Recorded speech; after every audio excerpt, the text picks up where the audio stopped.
Si është situata tani? A ka të rinj që studiojnë histori? Shumë pak.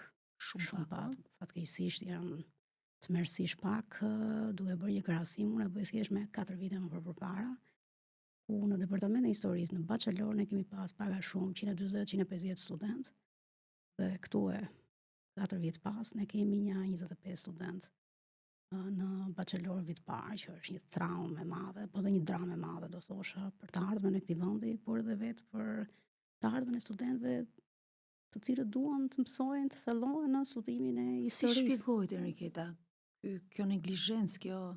Unë do thoja ka disa faktorë. Kriza e shkencave humane në rang global, duke parë parasysh AI-n, aspektin e shkencave digjitale, interesi për IT, për inxhinieri, për mjekësi, aq më tepër dhe këto mënyra tradicionale, mendësia, kultura në Shqipëri, që ndoshta ekonomik, juridiku, prindrit ndikojnë.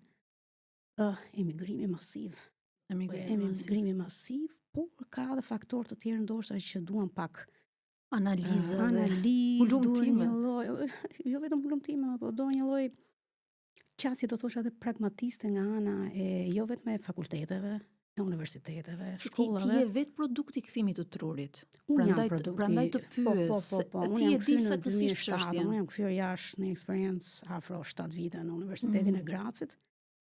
E diplomuar për histori në fakultetin ku unë jap mësim, dhe ikur me njëherë, sa kam mbaruar, bile s'ka qenë aq e befsa se kam kuptuar në një farë mënyrë se kam shijuar diplomimin, kam 10 korik jam diplomuar, një gush kam filluar punë në Universitetin e Gracit në Austri, dhe në fillim me idenë që unë do kthehesha brenda vitit duke i premtuar timati që bab mos u mërzit, do të marr do.